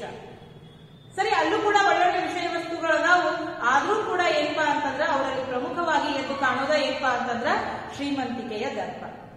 ನಮಗ್ ಅಂತ ರಾಷ್ಟ್ರಕ್ಕಿನ್ನ ಬಡ ರಾಷ್ಟ್ರವಾದಂತಹ ನೇಪಾಳಕ್ಕೆ ನಾವು ಹೋದ್ರೂ ಸಾಕು, ಅಲ್ಲಿಯ ಸಂಸ್ಕೃತಿ, ಆಚಾರ, ವಿಚಾರ, ಸಂಸ್ಕಾರ, ಜೊತೆಗೆ ಏನಪ್ಪಾ ಅಂತಂದ್ರ ಇಡೀ ಜಗತ್ತಿಗೆ ಬೆಳಕು ಕೊಟ್ಟಂತಹ ಬುದ್ಧನ ಊರು ಹೆಂಗಿರ್ಬೇಕು ಅಂತಕ್ಕಂತಹ ಕುತೂಹಲ ಲೇಖಕರಲ್ಲಿ ಉಂಟಾಯಿತು. ಲುಂಬಿನಿಯನ್ನ ಸೇರಲು ಬಹುದೂರದ ರಸ್ತೆ ಪಯಣ. ಲುಂಬಿನಿಯನ್ನ ಸೇರ್ಬೇಕಾಗ್ತು ಅಂತಂದ್ರ ಬಹಳಷ್ಟು ದೂರ ಹೋಗ್ಬೇಕಾಗ್ತಿತ್ತು. ಗುಡ್ಡಗಾಡನ್ನು ಹಿಡಿದು ಬಟಾಬಯಲನ್ನು ಹಿಡಿದು ಗಂಟೆಗಟ್ಟಲೆ ಸಾಗಬೇಕು. ನೋಡ್ರಿ, ಗುಡ್ಡಗಾಡು ಒಂದ ಹೇಳಿದೆ, ಯಾಕಂದ್ರೆ ನೇಪಾಳ ಗುಡ್ಡಗಾಡುಗಳಿಂದ ಆವೃತವಾದಂತಹ ಪ್ರದೇಶ. ಅಷ್ಟೊಂದು ಸರಾಗವಾಗಿ ಏನಪ್ಪಾ ಅಂತಂದ್ರ ಸಾರಿಗೆ ಸಂಪರ್ಕ ಇಲ್ಲಿ ಇರ್ತಿದ್ದಿಲ್ಲ. ಸರಿ, ಸಾರಿಗೆ ಸಂಪರ್ಕಕ್ಕಾಗಿ ಸರ್ಕಾರ, ನೇಪಾಳದ ಸರ್ಕಾರ ಇಲ್ಲಿ ಯಾವ ವ್ಯವಸ್ಥೆಯನ್ನ ಮಾಡಿತ್ತು ಅನ್ನೋದನ್ನ ನಾವು ನೋಡ್ತೀವಿ. ಪರ್ವತಗಳ ನಾಡಲ್ಲಿ ರಸ್ತೆಗಳ ಮೂಲಕ ಊರಿಗೆ ಹೋಗಲು ಹೆಚ್ಚು ಸಮಯ ಬೇಕು. ಆದ್ದರಿಂದ ನೇಪಾಳಿ ಸರ್ಕಾರ ಪುಟ್ಟ ಊರುಗಳಿಗೆಲ್ಲ ಪುಟ್ಟ ವಿಮಾನ ನಿಲ್ದಾಣವನ್ನ ನಿರ್ಮಿಸಿ ಸುಮಾರು 25 ಜನ ಪ್ರಯಾಣಿಕರನ್ನು ಕೊಂಡೊಯ್ಯುವಂತಹ ವಿಮಾನಗಳಲ್ಲಿ ಅಥವಾ ವಿಮಾನಿನ ಸೌಲಭ್ಯವನ್ನ ಕೊಟ್ಟಿತ್ತು. ನೇಪಾಳ ಸರ್ಕಾರ ಕಡಿಮೆ ವೆಚ್ಚದಲ್ಲಿ, ನಾವು ಸರಿ ಇಲ್ಲ ವಿಮಾನದಾಗ ತಿರುಗಾಡ್ತಾರಂತಂದ್ರೆ ಅತ್ಯಂತ ಶ್ರೀಮಂತ ಅಥವಾ ಶ್ರೀಮಂತ ಜನ ಅಲ್ಲಿ ವಾಸ ಮಾಡ್ತಿದ್ರೇನು ಅಂತಲ್ಲ, ಅವರ ಕೈಗೆಟುಕುವಂತಹ ಬೆಲೆಯಲ್ಲಿಯೇ ನೇಪಾಳ ಸರ್ಕಾರ ಒಂದು ಬಾರಿಗೆ ಸುಮಾರು 25 ಜನರನ್ನ ಕೊಂಡೊಯ್ಯಬಲ್ತಕ್ಕಂತಹ ವಿಮಾನದ ವ್ಯವಸ್ಥೆಯನ್ನ ಅಲ್ಲಿ ಕಲ್ಪಿಸಿ ಕೊಟ್ಟಿತ್ತು. ನೇಪಾಳದಂತಹ ಪುಟ್ಟ ದೇಶದಲ್ಲಿ ಸುಮಾರು 30ಕ್ಕೂ ಹೆಚ್ಚು ವಿಮಾನ ಸಂಪರ್ಕಗಳಿವೆ. ಸುಮಾರು 30ಕ್ಕೂ ಹೆಚ್ಚು ಏನಪ್ಪಾ ಅಂತಂದ್ರ ವಿಮಾನ ಸಂಪರ್ಕಗಳಿವೆ. ನಾವು ವಿಮಾನ ದರ ಕೂಡ ಶ್ರೀ ಸಾಮಾನ್ಯನ ಕೈಗೆಟುಕುವಂತದ್ದು. ಇನ್ನಲ್ಲೇನ್ಪಾ ಅಂತಂದ್ರ ವಿಮಾನ ಸಂಚಾರ ಮಾಡ್ಬೇಕಾತಂದ್ರ ಅಲ್ಲಿ ಖರ್ಚು ವೆಚ್ಚ ಕೂಡ ಅಷ್ಟೊಂದು ಏನಪ್ಪಾ ಅಂತ ಹೆಚ್ಚಿರ್ಲಿಲ್ಲ, ಅವರ ಕೈಗೆಟುಕುವ ಬೆಲೆಯಲ್ಲೇ ಇತ್ತು. ಗಂಟೆಗೊಮ್ಮೆ ಟ್ಯಾಕ್ಸಿಗಳಂತೆ ಸಂಚರಿಸುವ ಇವು ವಾರವೊಂದರಲ್ಲಿ ಹಿಮಗಿರಿಯ ಮೇಲೆ ಹಾರಿ ಇಡೀ ನೇಪಾಳವನ್ನ ದರ್ಶನ ಮಾಡಿಸುತ್ತವೆ. ನೋಡ್ರಿ, ವಾರಕ್ಕೊಂದ್ಸಲ ಏನಪ್ಪಾ ಅಂತಂದ್ರೆ ಇಡೀ ನೇಪಾಳದ ದರ್ಶನ ಮಾಡ್ಬೇಕಾತು ಅಂತಂದ್ರ ಇವು ಏನಪ್ಪಾ ಅಂತಂದ್ರ ನಮಗ್ ಸಹಾಯ ಆಗ್ತಿತ್ತು. ಜೊತೆಗೆ ಏನಪ್ಪಾ ಅಂತಂದ್ರ ಇವು ಒಂದ್ ರೀತಿ ನಮ್ಮಲ್ಲಿ ಹೆಂಗ್ ಟ್ಯಾಕ್ಸಿಗಳ ಸಂಚಾರ ಮಾಡ್ತಾವಲ್ಲ ಅದೇ ರೀತಿಯಾಗಿ ನೇಪಾಳದೊಳಗ ವೈಮಾನಿಕ ಸಾರಿಗೆ ಕೂಡ ಇಲ್ಲಿ ಇತ್ತು ಅನ್ನೋದು ನಮ್ಗೆ ಗೊತ್ತಾಗ್ತದೆ. ಸರಿ, ನಾಲ್ಕೇಹಳ್ಳಿ ಚಂದ್ರಶೇಖರ್ ಅವರು ವಿಚಾರ ಮಾಡ್ತಾರ, ಅದನ್ನ ನಮ್ಮಲ್ಲಿ ಅನ್ವಯ ಮಾಡ್ಕೊಂಡ್ರೆ ಹೆಂಗಿರತ್ತ ಅನ್ನುವಂತ ಮಾತನ್ನ ಹೇಳ್ತಾರೆ. ನೋಡ್ರಿ, ಇಲ್ಲಿ ಈ ವ್ಯವಸ್ಥೆ ಭಾರತಕ್ಕೂ ಅನುಕರಣೀಯ. ಕಾರವಾರ, ಶಿವಮೊಗ್ಗ, ಹಾಸನ, ಬೀದರ್, ಚಿತ್ರದುರ್ಗ ಮುಂತಾದ ಊರುಗಳಿಗೆ ಕಡಿಮೆ ದರದಲ್ಲಿ ಒಂದೇ ಗಂಟೆಯಲ್ಲಿ ತಲುಪುವ ಅವಕಾಶವಿದ್ದರೆ ಎಷ್ಟು ಸಮಯ ಉಳಿಸಬಹುದಿತ್ತು? ಈಗ ದೂರ ಊರು, ಒಂದೂರಿಂದ ಒಂದೂರಿಗೆ ಸುಮಾರು ಏನಪ್ಪಾ ಅಂತಂದ್ರ ಸಾಕಷ್ಟು ಗಂಟೆಗಳ ಕಾಲ ನಾವು ಪ್ರಯಾಣವನ್ನ ಮಾಡ್ಬೇಕಾಗತ್ತ. ಅದ್ರೊಳಗ ಶಿವಮೊಗ್ಗ ತಗೋರಿ, ಕಾರವಾರ ತಗೋರಿ, ಹಾಸನ ತಗೋರಿ, ಬೀದರ್ ತಗೋರಿ, ಚಿತ್ರದುರ್ಗ ತಗೋರಿ, ಇಲ್ಲೆಲ್ಲ ಹೋಗ್ಬೇಕಾಗ್ತು ಅಂತಂದ್ರ ಗಂಟೆಗಟ್ಟಲೆ ಏನಪ್ಪಾ ಅಂತಂದ್ರ ಪ್ರಯಾಣ ಮಾಡೋ ಬದಲ ಈ ರೀತಿ ವಿಮಾನದ ವ್ಯವಸ್ಥೆ ಮಾಡಿದ್ರೆ ಕೆಲವೇ ಗಂಟೆಗಳಲ್ಲಿ, ಕೆಲವೇ ನಿಮಿಷಗಳಲ್ಲಿ ಏನಪ್ಪಾ ಅಂದ್ರ ನಾವು ಅಲ್ಲಿ ಇರ್ಬೋದಿತ್ತು. ಇದು ನಮಗೂ ಕೂಡ ಅನುಕರಣೀಯಲ್ಲ ಅನ್ನುವಂತ ಒಂದು ವಿಚಾರವನ್ನ ಇಲ್ಲಿ ಲೇಖಕರು ಪ್ರಸ್ತುತ ಪಡಿಸ್ತಾರೆ. ಸರಿ, ನೇಪಾಳಕ್ಕೆ ಹೋಗುವಂತಹ ಮಾರ್ಗದ ಬಗ್ಗೆ ಇನ್ನಷ್ಟು ಏನಪ್ಪಾ ಅಂತಂದ್ರ ವಿವರಣೆಯನ್ನ ಕೊಡ್ತಾ ಬರ್ತಾರ. ಹಿಮ ಪರ್ವತಗಳನ್ನ ಹಿಂದಕ್ಕೆ ಬಿಟ್ಟು ತಂಪು ಗಾಳಿಯನ್ನ ಮರೆತು ರಣಗುಡುವ ಬಿಸಿಲಿಗೆ ಒಡ್ಡಿಕೊಳ್ಳಬೇಕು. ನೋಡಿ, ಇಲ್ಲಿಗಾಗಲೇ ಏನಪ್ಪಾ ಅಂತಂದ್ರ ಹಿಮ ಪರ್ವತಗಳನ್ನ ಬಿಟ್ಟಿದ್ದಾಯ್ತು, ಮುಂದೆ ಏನಪ್ಪಾ ಅಂತಂದ್ರ ಪ್ರಯಾಣ ಮುಂದುವರೆಸಿದ್ರು. ತಂಪು ಗಾಳಿಯನ್ನ ಮರೆತು ಅಂದ್ರ ಇದರರ್ಥ ತಂಪು ವಾತಾವರಣ ಹೋಯ್ತು, ಬಿಸಿಲಿನ ಒಂದು ಏನಪ್ಪಾ ಅಂತಂದ್ರ ವಾತಾವರಣ ಕ್ರಮೇಣ ಅವರಿಗೆ ಸಮೀಪಿಸ್ತಾ ಬಂತು. ಇದರರ್ಥ ನಾವು ನೇಪಾಳಕ್ಕ ಎಂತ ಸಮೀಪ ಬಂದ್ವಿ ಅಂತಕ್ಕಂಥ ವಿಚಾರವನ್ನಿಲ್ಲಿ ಲೇಖಕರು ಹೇಳ್ತಾರೆ. ರಣಗುಡುವ ಬಿಸಿಲಿಗೆ ಒಡ್ಡಿಕೊಳ್ಳಬೇಕು. ಭಾರತದ ಗಡಿಯತ್ತ ಸಮೀಪಿಸಿದಾಗ ಲುಂಬಿನಿ ಸಿಗುತ್ತದೆ. ನೋಡಿ, ಇನ್ನು ಸಮೀಪ ಭಾರತದ ಗಡಿ ಹತ್ರ ಬಂದಾಗ ಏನ್ ಸಿಕ್ತು ಅಂತಂದ್ರ ಲುಂಬಿನಿ ಸಿಕ್ತು. ಪರ್ವತಗಳು ಕಟ್ಟಿಕೊಳ್ಳುವ ಮಾಯೆಯ ಮಹತ್ವ ತಿಳಿಯುವುದೇ ಆಗ. ನನಗೋ ತಪ್ಪು ಕಲ್ಪನೆ ಇತ್ತು. ಈ ಲುಂಬಿನಿ ಯಾವುದೋ ಶಿಖರಾಗ್ರದಲ್ಲಿರುವ ತಣ್ಣನೆಯ ಗ್ರಾಮ ಎಂದು. ನೋಡಿ, ಶಿಖರಾಗ್ರ ಅಂತಂದ್ರೆ ನಾವು ಇಂಗ್ಲಿಷ್ ಭಾಷೆಯಲ್ಲಿ ಹಿಲ್ ಸ್ಟೇಷನ್ ಅಂತ ಹೇಳಿ ಕರಿತೀವಿ. ಹೌದಾ? ಏನಪ್ಪಾ ಅಂತಂದ್ರೆ ಬಹಳ ತಂಪನೆಯ ವಾತಾವರಣ, ಕುದುರೆಮುಖ, ಕೆಮ್ಮಣ್ಣುಗುಂಡಿ ಈ ರೀತಿ ಆಗಿರ್ತಕ್ಕಂತಹ ವಾತಾವರಣ. ಲೇಖಕರು ಏನ್ ತಿಳ್ಕೊಂಡಿದ್ರು ಅಂತಂದ್ರ ಲುಂಬಿನಿಗೆ ನಾವು ಪಾದಾರ್ಪಣೆಯನ್ನ ಮಾಡಿದ್ವಿ ಅಂತಂದ್ರ ಬಹಳ ತಣ್ಣನೆಯ ಗಾಳಿ ಬರತ್ತ, ಮನಸ್ಸಿಗೆ ಮುದ ನೀಡ್ತಕ್ಕಂತಹ ಒಂದು ಸನ್ನಿವೇಶ ಸಿಗತ್ತಂತ ಅನ್ಕೊಂಡಿರ್ತಾರ. ಆಗ ಲುಂಬಿನಿಗೆ ಯಾವಾಗ ಸಮೀಪಿಸ್ತಾರೋ ಅವಾಗ ಏನಪ್ಪಾ ಅಂತಂದ್ರ ರಣಗುಡುವ ಬಿಸಿಲಿನ ಅನುಭವ ಪಡ್ಕೋತಾರ. ಅವಾಗ ಲೇಖಕರು ವಿಚಾರ ಮಾಡ್ತಾರ, ನಾನೇನೋ ಅನ್ಕೊಂಡಿದ್ನಿ ಗಿರಿ ಶಿಖರಾಗ್ರದಲ್ಲಿರ್ತಕ್ಕಂತಹ ಊರಿಗೆ ಹೋದಂತ ಅನುಭವ ಆಗತ್ತಂತ ಹೇಳಿ. ಆಗ ಇಲ್ಲ, ಅದ್ರ ವಿರುದ್ಧ ಅದಲ್ಲ ಅಂತ ಹೇಳಿ ಲೇಖಕರು ವಿಚಾರ ಮಾಡಿ ಆ ತಂಪನೆಯ ಊರಿನಲ್ಲಿ ಈ ಬುದ್ಧ ಬೆಳದಿಂಗಳಂತೆ ಅವತರಿಸಿರಬೇಕೆಂದು. ಇಲ್ಲ, ಬುದ್ಧ ಬಿಸಿಲೂರಿನವನು. ನೋಡು, ಪಾಠದ ಶೀರ್ಷಿಕೆ ನಮಗಿಲ್ಲಿ ಸಿಕ್ತು. ಸರಿ, ನಾನು ಅನ್ಕೊಂಡಿದ್ವಿ ಗೌತಮ ಬುದ್ಧ ಏನಪ್ಪಾ ಅಂದ್ರೆ ತಣ್ಣನೆ ಇರ್ತಕ್ಕಂತಹ ಊರಿನೊಳಗ ಚಂದ್ರನಂಗ ಹೊಳೆಯಾಕತ್ತಿರ್ಬೇಕು ಅಂತ ಹೇಳೇ ಮಾಡಿದ್ವಿ. ಬೆಳದಿಂಗಳನ್ನ ಕಾಣಿಸ್ತಾನ ಅಂತ ತಿಳ್ಕೊಂಡಿದ್ವಿ. ಆದ್ರ ಇಲ್ಲಿ ಏನಪ್ಪಾ ಅಂತಂದ್ರ ಅದರ ತದ್ವಿರುದ್ಧ ಇಲ್ಲ. ಬುದ್ಧ ಏನಪ್ಪಾ ಅಂತಂದ್ರ ರಣಗುಡುವ ಬಿಸಿಲು, ತುಂಬಾ ಬಿಸಿಲು, ಆ ಬಿಸಿಲಿನೊಳಗೆ ಉದಯಿಸಿದಂತ ಮೇವ ಅನ್ನೋ ಮಾತನ್ನ ಹೇಳ್ತಾ ಬುದ್ಧ ಬಿಸಿಲೂರಿನವನು ಅಂತಕ್ಕಂಥ ಶೀರ್ಷಿಕೆಯನ್ನ ಇದೇ ಉದ್ದೇಶಕ್ಕಾಗಿ ನಾಗತಿಹಳ್ಳಿ ಚಂದ್ರಶೇಖರ್ ಅವರು ಇದನ್ನ ಬುದ್ಧ ಬಿಸಿಲೂರಿನವರು ಅಂತಕ್ಕಂತಹ ಒಂದು ಶೀರ್ಷಿಕೆಯನ್ನ ಇಟ್ಟು. ನನ್ನ ಮಗಳು ಸಿಹಿ ಪುಟ್ಟಿ ಬಿಸಿಲ ಜಲವನ್ನು ಅನುಭವಿಸಿದ್ದರೆ ಈ ಬಿಸಿಲೇ ಗೌತಮನನ್ನ ಸನ್ಯಾಸಕ್ಕೆ ದೂಡಿರಬೇಕು ಎಂದಳು. ಇನ್ನು ಲೇಖಕರ ಮಗಳು ಪುಟ್ಟಿ ಹೇಳ್ತಾಳು ಏನಂತಂದ್ರ ಅಲ್ಲಿಯ ಬಿಸಿಲಿನ ವಾತಾವರಣವನ್ನ ನೋಡ್ಕೊಂಡನ ಹೇಳ್ತಾಳು, ಬಹುಶಃ ಅಪ್ಪ ಈ ಬಿಸಿಲಿಗೆ ಏನಪ್ಪಾ ಅಂತಂದ್ರ ಗೌತಮ ಬುದ್ಧ ಸನ್ಯಾಸವನ್ನ ಸ್ವೀಕಾರ ಮಾಡಿರ್ಬೇಕು ಅನ್ನುವಂತ ವಿಚಾರ ನಿಜವಿರಬೇಕು. 2500 ವರ್ಷಗಳ ಹಿಂದೆ ಬಿಸಿಲು ಇನ್ನೂ ಹೆಚ್ಚಿತ್ತೇನೋ ನೋಡ್ರಿ. ಈ ಘಟನೆ ಸಂಭವಿಸಿ ಸುಮಾರು 2500 ವರ್ಷಗಳ ಹಿಂದಾಗಿತ್ತು ಇವರು ಪ್ರವಾಸಕ್ಕೆ ಬಂದಾಗ. ಅವಾಗ ಹೇಳ್ತಾರ ಬಿಸಿಲು ಈಗ ಇಷ್ಟೈತಿ ಅಂತಂದ್ರ ಅವಾಗ ಇದಕ್ಕಿಂತ ಹೆಚ್ಚಿರಬಹುದು ಅನ್ನುವಂತ ವಿಚಾರ ಮಾಡ್ತಾರ. ಬುದ್ಧನಿಗೆ ಜ್ಞಾನೋದಯವಾದದ್ದು ವೈಶಾಖ ಶುದ್ಧ ಪೂರ್ಣಿಮೆಯಂದು. ಬುದ್ಧನಿಗೆ ಜ್ಞಾನೋದಯ ಆಗಿದ್ದು ವೈಶಾಖ ಶುದ್ಧ ಪೂರ್ಣಿಮೆಯಂದು. ಆವಾಗ್ಲೂ ಕೂಡ ಜಾಸ್ತಿ ಬಿಸಿಲು. ಅಲ್ಲೂ ಶಾಖ ವೈಶಾಖ. ನೋಡ್ರಿ, ಸಾಲುಗಳು ಯಾವ ರೀತಿ ಇದಾವು ಅಂತಂದ್ರ ಅವಾಗೂ ಕೂಡ ಶಾಖ ಇತ್ತು. ಯಾಕಷ್ಟೊಂದು ಶಾಖ ಇತ್ತು ಅಂತಕ್ಕಂಥ ವಿಚಾರವನ್ನು ಇಲ್ಲಿ ಲೇಖಕರು ಹೇಳ್ತಾ ಹೋಗ್ತಾರೆ. ಸರಿ, ಈ ಶಾಖವೆಂಬುದು ಸಾಂಕೇತಿಕ. ಗೌತಮನಿಗೆ ಅಂಥದ್ದೊಂದು ಉರಿ ಅವನ ಮನೋಲೋಕವನ್ನ ನಿರಂತರವಾಗಿ ದಹಿಸುತ್ತಿತ್ತು. ದಹಿಸು ಅಂತಂದ್ರ ಸುಡುವಂತ ಅರ್ಥ. ಗೌತಮನಿಗೆ ಕೆಲವೊಂದು ವಿಷಯಗಳು ನಿರಂತರವಾಗಿ ಆತನ ಮನಸ್ಸನ್ನ ಕಾಡಿದಂತ ಪ್ರಶ್ನೆಗಳು. ಒಬ್ಬ ರಾಜನ ಮಗನಾಗಿ ಎಲ್ಲಾ ಐಹಿಕ ಸುಖ ಭೋಗಗಳನ್ನ ಅನುಭವಿಸಿದಂತ ಗೌತಮನಿಗೆ ಕೆಲವೊಂದು ವಿಚಾರಗಳು ಮಾತ್ರ ಮನಸ್ಸಿನೊಳಗ ಘಾಸಿಯನ್ನ ಉಂಟು ಮಾಡ್ತಾವು. ಆ ಯಾವ್ಯಾವ ವಿಚಾರಗಳು ಅನ್ನೋದನ್ನ ನಾವಿಲ್ಲಿ ನೋಡ್ತಾ ಬರ್ತೀವಿ. ಬದುಕು ಎಂದರೇನು? ಅದರ ಉದ್ದೇಶವೇನು? ರೋಗ, ಮುಪ್ಪು, ಮರಣಗಳನ್ನ ಗೆಲ್ಲುವುದು ಸಾಧ್ಯವೇ? ನೋಡಿ, ಈ ಪ್ರಶ್ನೆಗಳಿಗೆ ಉತ್ತರ ಹುಡುಕ್ತಾ ಹೋದ್ವಿ ಅಂತಂದ್ರ ಸಾಮಾನ್ಯವಾದಂತಹ ಪ್ರಶ್ನೆಗಳಲ್ಲ. ಬದುಕು ಅಂತಂದ್ರೆ ಏನು, ಯಾಕೆ ಮನುಷ್ಯ ಬದುಕಬೇಕು, ತನ್ನ ಬದುಕಿನೊಳಗೆ ತನ್ನ ಬದುಕನ್ನ ಯಾವ ರೀತಿಯಾಗಿ ಕಟ್ಕೋಬೇಕು ಅನ್ನುವಂತ ವಿಚಾರ. ಸರಿ, ಹುಟ್ಟಿ ಬಂದ್ಮೇಲೆ ಬದುಕಾಕತ್ತೀವಿ ಅಂತಂದ್ರೆ ಅದಕ್ಕೊಂದು ಉದ್ದೇಶ ಇರ್ಬೇಕಲ್ಲ. ಆ ಉದ್ದೇಶ ಏನು? ನನ್ನ ರಾಜ್ಯದ ಖಜಾನೆಯಲ್ಲಿರ್ತಕ್ಕಂತಹ ಅಥವಾ ಬೊಕ್ಕಸದಲ್ಲಿರ್ತಕ್ಕಂತಹ ಎಲ್ಲಾ ಸಂಪತ್ತನ್ನ ಖರ್ಚು ಮಾಡಿ ನಾ ಈ ಪ್ರಶ್ನೆಗೆ ಉತ್ತರ ಹುಡುಕಾಡಿದ್ರು ಏನಪ್ಪಾ ಅಂತಂದ್ರೆ ಅದಕ್ಕೆ ಉತ್ತರ ಸಿಗೋದಿಲ್ಲ ಅನ್ನೋದು ಗೌತಮನಿಗೆ ಗೊತ್ತಾಯ್ತು. ಸರಿ, ಮನುಷ್ಯ ರೋಗ ಮುಪ್ಪು ಮರಣವನ್ನ ಗೆಲ್ಲೋದಕ್ಕೆ ಸಾಧ್ಯ ಆಯ್ತೇನು? ಸಾಧ್ಯ ಇಲ್ಲ ಅನ್ನುವಂತಹ ಸತ್ಯ ಅಥವಾ ತತ್ವ ಅವನಿಗೆ ಅರಿವಾಯಿತು. ಮನುಷ್ಯನ ಸಂಕಷ್ಟಗಳ ಮೂಲ ಯಾವುದು? ಗೌತಮ ಹೇಳುವಂತಹ ಮಾತೇನಪ್ಪಾ ಅಂತಂದ್ರ ಮನುಷ್ಯನ ಸಂಕಷ್ಟಗಳ ಮೂಲ ಆದ್ರೂ ಯಾವುದು, ಆ ಮೂಲವನ್ನ ವರ್ಜಿಸೋದಕ್ಕೂ ಮನುಷ್ಯನಿಂದ ಸಾಧ್ಯ ಆಗತ್ತೋ ಇಲ್ವೋ ಅಂತಕ್ಕಂಥ ವಿಚಾರ. ಈ ಎಲ್ಲಾ ಪ್ರಶ್ನೆಗಳು ಅವನನ್ನ ಸುಡುತ್ತಿದ್ದವು. ಈ ಎಲ್ಲಾ ಪ್ರಶ್ನೆಗಳು ನಿರಂತರವಾಗಿ ಆತನ ಮನಸ್ಸನ್ನ ಏನಪ್ಪಾ ಅಂತಂದ್ರ ದಹಿಸ್ತಾ ಬಂತು. ತಾನು ದೊರೆ ಮಗನಾಗಿದ್ದು ನಾಳೆ ಚಕ್ರವರ್ತಿಯಾಗಿ ಸೇನೆ ಖಜಾನೆ ಎಲ್ಲವನ್ನ ಬಳಸಿದರೂ ಈ ಪ್ರಶ್ನೆಗೆ ಉತ್ತರ ಸಿಗಲಾರದೆಂಬುದು ಖಚಿತವಾಗಿ ಅನ್ನಿಸಿತು.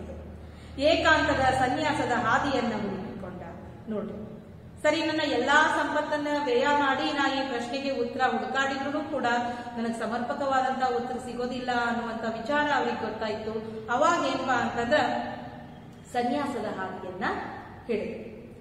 ಆಗಿನ ಕಾಲದಲ್ಲಿ ಬುದ್ಧನಿಗೆ ಪ್ರಬುದ್ಧರಾದ 30,000 ಜನ ಶಿಷ್ಯರಿದ್ದರಂತೆ. ಅವಾಗಿನ ಕಾಲಕ್ಕ ಗೌತಮ ಬುದ್ಧನಿಗೆ ಪ್ರಬುದ್ಧರಾದಂತಹ 30,000 ಜನ ಶಿಷ್ಯರು ಅವರಿಗೆ ಇದ್ರು. ಈ ಪ್ರಖರತೆಯ ಉತ್ಕರ್ಷವನ್ನ ಅಪಾರ ಸಹಿಷ್ಣು ಗುಣವುಳ್ಳ ಹಿಂದೂ ಧರ್ಮವು ತಾಳಿಕೊಳ್ಳುವ ಸ್ಥಿತಿಯಲ್ಲಿರಲಿಲ್ಲ. ಆದರೆ ಬೌದ್ಧ ಧರ್ಮವನ್ನು China, Japan, Thailand, Sri Lanka, Burma, Cambodia ಮುಂತಾದ ದೇಶಗಳು ಪ್ರೀತಿಯಿಂದ ಬರಮಾಡಿಕೊಂಡವು. ನೋಡಿ, ಅವಾಗ ಹಿಂದೂ ಧರ್ಮ ಬೌದ್ಧ ಧರ್ಮವನ್ನ ಒಪ್ಕೊಳ್ಳುವಂತ ಸನ್ನಿವೇಶದೊಳಗೆ ಇರಲಿಲ್ಲ. ಆದ್ರೆ ಇಡೀ ಜಗತ್ತಿನಾದ್ಯಂತ ಎಲ್ಲಾ ದೇಶಗಳು ಬೌದ್ಧ ಧರ್ಮವನ್ನ ಸ್ವೀಕಾರ ಮಾಡಿಕೊಂಡು, ಆದ್ರೆ ಈಗಲೂ ಕೂಡ ನಮ್ಮಲ್ಲಿ ಬೌದ್ಧ ಧರ್ಮದ ಅನುಯಾಯಿಗಳನ್ನ ನಾವು ಕಾಣ್ತೀವಿ. ಸರ್ವಧರ್ಮ ಸಹಿಷ್ಣುತೆ ನಮ್ಮಲ್ಲೂ ಕೂಡ ಐತಿ. ನಾವು ಎಲ್ಲಾ ಧರ್ಮದ ಒಳ್ಳೆಯ ಅಂಶ ಮತ್ತು ವಿಚಾರಗಳನ್ನ ನಮ್ಮ ಬದುಕಿಗೂ ಕೂಡ ನಾವು ಹೋಲಿಕೆ ಮಾಡ್ಕೋತೀವಿ. ಹಾಗಾಗಿ ಆಗಿನ ಸ್ಥಿತಿ ಒಳಗೆ ಮಾತ್ರ ಹಿಂದೂ ಧರ್ಮ ಅದನ್ನ ಒಪ್ಕೊಳ್ಳುವಂತ ಪರಿಸ್ಥಿತಿ ಇರಲಿಲ್ಲ. ದೇಶದಾದ್ಯಂತ ಎಲ್ಲಾ ಏನಪ್ಪಾ ಅಂತಂದ್ರೆ ಪ್ರಪಂಚದಾದ್ಯಂತ ಎಲ್ಲಾ ದೇಶಗಳು ಒಪ್ಕೊಂಡು ಅದರೊಳಗೆ ಕೆಲವೊಂದು ಏನಪ್ಪಾ ಅಂತಂದ್ರೆ ಬಹಳಷ್ಟು ಜನ ಬೌದ್ಧ ಧರ್ಮವನ್ನ ಸ್ವೀಕಾರ ಕೂಡ ಮಾಡಿದ್ರು. ಸರಿ, ಲುಂಬಿನಿಯನ್ನ ನೋಡುತ್ತಾ ಹೋದೆ. ಕ್ರಮೇಣ ಲೇಖಕರು ಆ ಲುಂಬಿನಿಯನ್ನ ಹಾಗೆ ನೋಡ್ತಾ ಹೋಗ್ತಾರೆ. ಬಹಳ ಸ್ವಾರಸ್ಯಕರವಾದಂತಹ ವಿವರಣೆಯನ್ನು ಏನಪ್ಪಾ ಅಂತಂದ್ರೆ ನಾವು ಆ ಲುಂಬಿನಿಯ ಬಗ್ಗೆ ಲೇಖಕರು ಯಾವ ರೀತಿಯಾಗಿ ಹೇಳ್ತಾ ಹೋಗ್ತಾರ ಅಂತ ಅನ್ನೋದನ್ನ ನಾವು ಮುಂದಿನ ಅವಧಿಯಲ್ಲಿ ನೋಡೋಣ. ಇಲ್ಲಿವರೆಗೂ ಏನ್ ನೋಡಿದ್ವಿ ಅಂತಂದ್ರ ಗೌತಮ ಲೇಖಕರ ಪರಿಚಯ ನೋಡಿದ್ವಿ. ಅವರ ಪ್ರವಾಸ ಕಥನದ ಒಂದು ಅನುಭವದ ಭಾಗವಾಗಿರ್ತಕ್ಕಂತಹ ಬುದ್ಧ ಬಿಸಿಲೂರಿನವನು ಅಂತಕ್ಕಂತಹ ವಿಚಾರದ ಬಗ್ಗೆ ಚರ್ಚೆ ಮಾಡ್ತಾ ಬಂದ್ವಿ. ಬಹಳಷ್ಟು ಏನಪ್ಪಾ ಅಂತಂದ್ರ ಲುಂಬಿನಿಯ ಬಗ್ಗೆ ಏನೇನು ಆಶಯಗಳನ್ನ ಲೇಖಕರು ಇಟ್ಕೊಂಡಿರ್ತಾರ, ಏನೋ ಅನ್ಕೊಂಡಿರ್ತಾರ. ಅಲ್ಲಿ ಹೋದ್ಮೇಲೆ ಶಿಖರಾದ್ರಿ ಗಿರಿಯಲ್ಲಿರ್ತಕ್ಕಂತಹ ಒಂದು ಊರು, ಅಲ್ಲಿ ಏನಪ್ಪಾ ಅಂತಂದ್ರ ಬೆಳದಿಂಗಳಿನಂತೆ ಬುದ್ಧ ಉದಯಿಸಿದ ಅಂತಕ್ಕಂಥ ವಿಚಾರವನ್ನ ಹೇಳ್ತಾರ. ಜೊತೆಗೆ ತಮ್ಮ ಹೆಂಡತಿ ಮತ್ತು ಮಕ್ಕಳ ಜೊತೆ ಪ್ರವಾಸವನ್ನ ಏರ್ಪಡಿಸುವ ಮುನ್ನ ನೇಪಾಳದ ಪ್ರವಾಸದ ಮುಖ್ಯ ಉದ್ದೇಶನ ಏನಾಗಿತ್ತು ಅಂತಂದ್ರ ಲುಂಬಿನಿಯನ್ನ ನೋಡೋದಾಗಿತ್ತು. ಕಾಠ್ಮಾಂಡುವನ್ನ ನೋಡೋದಕ್ಕೆ ನಮ್ಮಿಂದ ಆಗದೆ ಹೋದ್ರೂ ಪರವಾಗಿಲ್ಲ, ಒಂದು ವಾರ ಆದ್ರೂ ಏನಪ್ಪಾ ಅಂತಂದ್ರೆ ನಾವು ಲುಂಬಿನಿಯಲ್ಲೇ ಇರ್ಲೇಬೇಕು ಅಂತಕ್ಕಂಥ ವಿಚಾರವನ್ನ ಹೆಂಡತಿಗೆ ಹೇಳ್ತಾರ. ಜೊತೆಗೆ ಅದೇ ಒಂದು ಸಂದರ್ಭದೊಳಗೆ ಏನಪ್ಪಾ ಅಂತಂದ್ರೆ ಎಲ್ಲರೂ ಕೂಡ ನೇಪಾಳದ ಪ್ರವಾಸವನ್ನ ಕೈಗೊಳ್ತಾರೆ. ನೇಪಾಳದ ಪ್ರವಾಸ ಏನಪ್ಪಾ ಅಂತಂದ್ರ ತನ್ನನೆಯ ಗಾಳಿಯನ್ನ ಮರೆತು ನೇಪಾಳಕ್ಕೆ ಸನಿಹ ಬಂದಂಗ ರಣಗುಡುವಂತಹ ಬಿಸಿಲು ಆವರಿಸ್ತೈತಿ. ಅದೇ ವಿಚಾರವಾಗಿ ಲೇಖಕರ ಮಗಳು ಹೇಳ್ತಾರ, ಈ ಬಿಸಿಲಿಗೆ ಅಂಜಿನೋ ಏನೋ ಗೌತಮ ಬುದ್ಧ ಸನ್ಯಾಸ ಸ್ವೀಕಾರ ಮಾಡಿರ್ಬೇಕು ಅಂತ ಹೇಳಿ. ಕೊನೆಗೆ ಏನಪ್ಪಾ ಅಂತಂದ್ರ ಹೌದು, ಇದ್ದಿರಬಹುದು. ಗೌತಮನಿಗೆ ಜ್ಞಾನೋದಯವಾದದ್ದು ಕೂಡ ವೈಶಾಖ ಶುದ್ಧ ಪೂರ್ಣಿಮೆಯಂದು. ಅಲ್ಲೂ ಶಾಖ ವೈಶಾಖ ಅಂತಕ್ಕಂತಹ ಮಾತನ್ನ ಲೇಖಕರು ಹೇಳ್ತಾರೆ. ಸರಿ, ನೇಪಾಳದ ವೈಮಾನಿಕ ಸಾರಿಗೆಯ ಬಗ್ಗೆ ಕೂಡ ಹೇಳ್ತಾರ. ಒಂದೇ ಸಲಕ್ಕೆ ಸುಮಾರು 25 ಜನ ಏನಪ್ಪಾ ಅಂತಂದ್ರ ಪ್ರಯಾಣಿಸಬಹುದು. 30ಕ್ಕೂ ಹೆಚ್ಚು ವಿಮಾನ ಸಾರಿಗೆ ಏನಪ್ಪಾ ಅಂತಂದ್ರ ಇಲ್ಲಿ ಐತಿ. ಅಲ್ಲಿ ಜನರಿಗೆ ಎಟಕ್ತಕ್ಕಂತಹ ಬೆಲೆಯಲ್ಲಿಯೇ ಏನಪ್ಪಾ ಅಂತಂದ್ರ ವೈಮಾನಿಕ ಸಾರಿಗೆ ವ್ಯವಸ್ಥೆಯನ್ನ ಮಾಡ್ಯಾರ. ಇನ್ನು ಆ ವಿಮಾನ ನೋಡೋದಕ್ಕೆ ಹೇಗಿತ್ತು ಅಂತಂದ್ರ ಹಳೆಯ ಮ್ಯಾಕ್ಡಾರ್ ವ್ಯಾನಿಗೆ 2 ರೆಕ್ಕೆ ಜೋಡಿಸಿದ್ರೆ ಹೇಗಿರುತ್ತೋ ಅದೇ ರೀತಿಯಾಗಿ ನೋಡೋದಕ್ಕೆ ಆ ವಿಮಾನ ಇತ್ತು. ಅತ್ಯಂತ ಕಡಿಮೆ ಬೆಲೆಯಲ್ಲಿ ಜನ ಏನಪ್ಪಾ ಅಂತಂದ್ರ ಅಲ್ಲಿ ಸಂಚಾರ ಮಾಡ್ತಿದ್ರು. ಗುಡ್ಡಗಾಡನ್ನ ಕಡೆದು ರಸ್ತೆ ಮಾರ್ಗವನ್ನ ಮಾಡೋದು ಸರ್ಕಾರಕ್ಕೆ ಅತ್ಯಂತ ವೆಚ್ಚದಾಯಕವಾಗಿತ್ತು. ಕಡಿಮೆ ಖರ್ಚಿನಲ್ಲೇ ವೈಮಾನಿಕ ಸಾರಿಗೆಯನ್ನ ನೇಪಾಳ ಸರ್ಕಾರ ಅಲ್ಲಿರ್ತಕ್ಕಂಥ ಜನರಿಗೆ ಕೊಟ್ಟರು. ಜೊತೆಗೆ ಇದು ನಮ್ಮ ಭಾರತಕ್ಕೂ ಕೂಡ ಯಾಕೆ ಅನ್ವಯ ಆಗಬಾರ್ದು ಅನ್ನುವಂತಹ ಮಾತು ಲೇಖಕರು ಒಂದ್ ಕಡೆ ಹೇಳ್ತಾರ. ಈ ಚಿತ್ರದುರ್ಗ, ಹಾಸನ, ಕಾರವಾರ ಇಲ್ಲೆಲ್ಲ ಏನಪ್ಪಾ ಅಂತಂದ್ರೆ ಕೆಲವೇ ನಿಮಿಷಗಳಲ್ಲಿ ಹೋಗಿ ತಲುಪಬಹುದು, ಗಂಟೆಗಟ್ಟಲೆ ಪ್ರಯಾಣ ಮಾಡೋದಕ್ಕಿಲ್ಲ ಅನ್ನುವಂತ ವಿಚಾರ ಕೂಡ ಹೇಳ್ತಾರ. ಇದೇ ರೀತಿಯಾಗಿ ಗೌತಮನ ಹುಟ್ಟೂರಾದಂತಹ ಲುಂಬಿನಿಯನ್ನ ನೋಡ್ತಾ ಬರ್ತಾರ. ಏನೇನಾಗತ್ತ ಅನ್ನೋದನ್ನ ನಾವು ಮುಂದಿನ ಒಂದು ಭಾಗದೊಳಗೆ ನೋಡ್ತೀವಿ. ಧನ್ಯವಾದಗಳು.